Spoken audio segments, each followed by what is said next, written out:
What's up, Niner fam? My name is JT Magnum. Welcome back to Niner News. I'm pumped. Pumped. Training camp has begun. The 49ers season has officially begun, and we're winning the Super Bowl. That's what every fan thinks when the start of the regular season starts or the training camp starts. Your team has a chance to go to the Super Bowl, and rightfully so. The Niners were just there in 2012, and I know that a lot of people, a lot of so-called experts, say that we've declined. I think that we're actually getting better. I think that we got a head coach now that is actually going to, put us over that top. Hopefully playoffs. I'm hoping playoffs. So we'll see what happens. But I'm interested in a lot of things going on in this training camp. The first things first, the battle between Kaepernick and Gabbert for the starting quarterback position. They're getting equal reps. That's what Chip Kelly said, and they're getting equal reps. 12 reps each with the first team and 12 with the second team each. So I'm looking forward to see how they battle it out, how it works out, and who ends up being the starting quarterback. Chip Kelly said so far that the person that's going to be the starter is the person that moves the ball the best, the person that scores touchdowns. Plain and simple. You got to be able to score touchdowns in the NFL to win. That hardball thing that used to 3 points. So many times we scored just 3 points in games where we had kicked a lot of field goals and we barely, scraped out wins, due to our, awesome defense at the time. And I'm just tired of those. I want to see touchdowns. I want to see ball movement. I want to see, take out the clock, because that gives us a chance to win. You score, you get a chance to win. Period. So let's see what happens with that. Let's see how Kaepernick and Gabbert go at it in this training camp. But other battles right now, the inside linebacker position.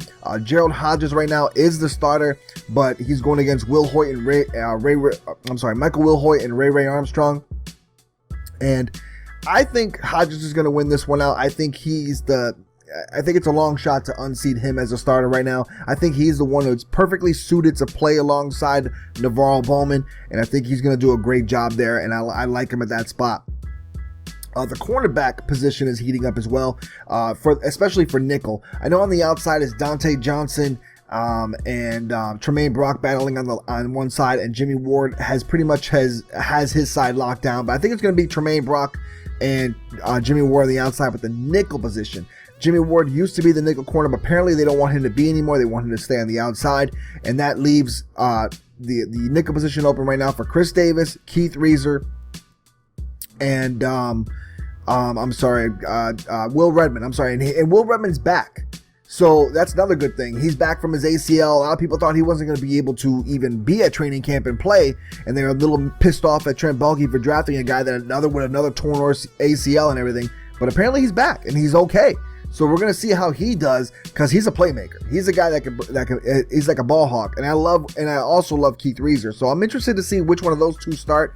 I'm not too sure about Chris Davis. I don't know him. I'm not familiar with his game, so I'm not really sure. But I've seen a lot of film on Keith Reeser. I've seen a lot on Will Redmond, based on the fact that 49ers drafted him. So I started looking him up and seeing how he plays and stuff like that. And I really like Will Redmond's ball skills, and I really like Keith Reeser's as well. So we'll see how that battle takes place. But I'm really liking the 49er cornerbacks. I'm really liking that side of the ball, and I'm excited to see that one. So last but not least, the offensive line. Anthony Davis is back, and he is a slim, trim 332, y'all. He used to be 365 to 370, he said, in 2014 when he played during that 49ers 8-8 season, the last season under Harbaugh. And he's at the best shape he's ever been in his life. And a way to come into camp in best shape. I'm really proud of you, Anthony Davis, for doing that. It just makes me feel good as a 49er fan. It makes me feel good that guy's back to solidify our offensive line. And it makes me feel good that maybe Eric Pierce is out the door, y'all. Eric Pierce is probably going to be out the door. I'm pumped about that. Please get rid of this dude. I was just telling somebody earlier who asked me about, a guy at work asked me, are you happy Anthony Davis is back? I was like, heck yeah, I'm happy he's back. That means Eric Pierce is gone. And we were talking about Eric Pierce. We were trying to figure out why in the world Jim Tomsula and the 49er front office had this infatuation with Eric Pierce and Jordan Devey. Why they just kept letting him start after start after start after start. And I was telling him, I was like, dude, Jordan Devey and Eric Pierce got manhandled so much. I was like, it was unbelievable how many times people just pushed them, shoved them, just grabbed them, yanked him, just got him out of the way en route to our quarterbacks. I was like, I was like, those two were manhandled more than a Las Vegas hooker. And you know, he thought it was funny and everything, but the point of the matter is, get rid of these two. I mean, obviously Devy's gone already, thank God, and Eric Pierce, in my opinion, is next. But right now, as I think about it right now, the starters on the left side are Staley, Zane Beadles, Daniel Kilgore, Andrew Tiller, and then right now it's Trent Brown on the right side, which is a solid offensive line. I like it. What I think is going to end up happening towards the end of the year, because we also have, don't forget, the rookie Joshua Garnett, who's going to start. He's going to end up starting. So what I think is going to happen, and what I would really like to happen, would be this. Joe Staley on the left side Joshua Garnett, Daniel Kilgore at center, right guard will be maybe Trent Brown or maybe Zane Beadles, and then the right tackle would be either Trent Brown or Anthony Davis, and that's how I want to see it. I would like to, you know, that mix and matchup will do me happy. I would be fine with any one of those mix and matchups as long as we just road grade for Carlos Hyde and be able to, you know, to move the ball on offense again. But one thing is for certain. One thing is going to be for certain. Our offensive line won't be as bad as last year's. A lot of people don't understand the significance and difference that our offensive line will be. I know for a fact our offensive line cannot be as bad as last year's. It was horrible to watch. It was disgusting to watch. And I'm really proud of the fact that the Niners did a lot to get a little bit of extra depth in offensive line. And I think this line is going to be a lot better than people think. So we'll see what happens. But let me know in the comment section. Oh, also, if you go to the 49ers store, I actually got this.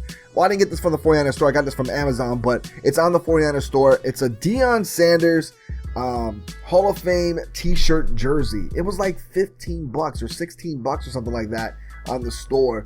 Check it out, guys. Go get it. I can show you the back if you'd like. It says Deion Sanders on the back, and it says Hall of Fame on the top. But if you guys like t-shirt jerseys like I do, I happen to like t-shirt jerseys more than I like jerseys. Go check that out and go grab it and you know, support your Niners. I mean, I know it's, you know, 1994 49ers, but Deion Sanders jersey, come on, son, you got to get that. So anyways, let me know in the comment section what you think about the offensive line this year. Let me know what you think about all the battles between the cornerbacks, the linebackers, and like I said, Gabbert and Kaepernick. And, you know, don't be afraid to just tell me all your thoughts in the comment section, all right? So for JT Magnum Niner News, I'm out. Peace, y'all.